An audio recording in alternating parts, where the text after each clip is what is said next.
Hello everyone, welcome to another lesson.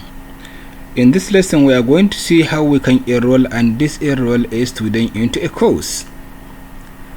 There are a number of ways which a student will have access to your course. Either they are automatically enrolled, or they can be able to automatically enroll themselves into a course, or administrator may have enrolled them for you, or you are manually enroll the student as a teacher. Enrollment means how students have access to your course, which is different from authentication. Authentication means how users have access to a Moodle site. Authentication, it involves getting the username and password. It's general access to the Moodle site, while enrollment means access to a course, which we are going to discuss in this lesson. So this is a course called Demo for NMCN Training. So I'm going to show you how I will allow student access to the course. To do that, you need to scroll down to the course administration. I have students. I have got users. Under users, I have enrolled users and enrollment methods. Before we go ahead and enroll the users, let's see a different enrollment option that we have, which is called the enrollment method. Let's click on the enrollment method. Number one is called the manual enrollment. The second is called the guest access, and the last one is a self-enrollment.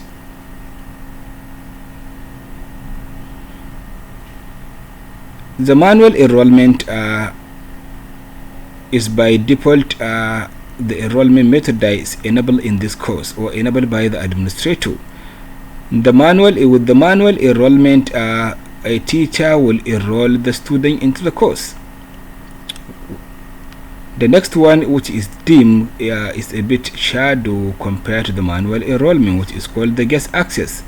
The guest access currently is not enabled, which means that no guest is able to access this course. Self-enrollment means a student can be able to enroll themselves into the course. Initially it has the eye icon closed, but I put it on, but let me put it back off. So it's up now, so which means that no student can enroll themselves into a course. So looking at the three methods, the first one means the administrator will enroll student into the course, which is currently enabled by the administrator. Guest access, which enables the guest to have access to a course. A guest is somebody that doesn't have account, or somebody that doesn't have access to the course. But when they see the course, they open the course, they can be able to look at the content. They can review and view all the content, as well as download all the learning material in the course. But they cannot participate in any activity like a quiz, assignment, exam, e-exam, MCQ, and so on. While self-enrollment, the students cannot be able to enroll themselves.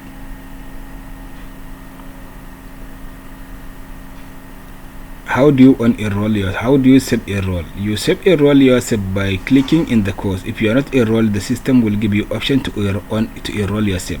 That's what we mean by self-enrollment. So these three methods we're going to see later. We're going to demonstrate the first one, which is currently enabled. But you as a teacher, as a tutor, or as a lecturer taking a particular course, you have the right to enable and disable any of the available methods. This method is by default. If you want to enable guest access to your course, you can turn it on.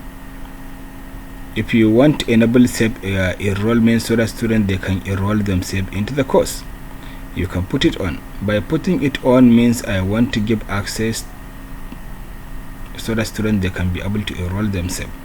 If you want, you can further look at settings. If you want, you can set up an enrollment key. For instance, I am taking first semester student anatomy and physiology, and I don't want to manually enroll them one by one, or I don't want the administrator to enroll them for me, and I don't want anybody that is not part of the class to get enrolled into the course. What I can do, I can assign an enrollment key to the course. Let's say my enrollment key is anatomy 123. This is my enrollment key, ANT, which is stand for anatomy 123. This is my enrollment key. I can distribute or I can share this enrollment key with my students so that anybody with the enrollment key can be able to enroll him or herself into the course. Because when they attempt to enroll themselves, the system or the course will ask them for enrollment key. If they are able to supply the correct enrollment key, they will be automatically enrolled. Otherwise, they will be denied. So this is one way to provide restriction. Just like a Zoom meeting, if you have the Zoom ID and the password, you can be able to join the Zoom meeting. Otherwise, you cannot. So you can look at other settings. You can set enrollment duration, what time, and so on. You can even set the time. Once a student did not look at the course, they can be automatically on enroll and so on. That's if you want to set a set enrollment. Having explained the three methods, so now let's go back and see how we can enroll students manually. In addition to the three methods, there are other methods that are also available. We have self-enroll, which is there already. Then we have the cohort sync, means what we call the cohort synchronization, which we will discuss later.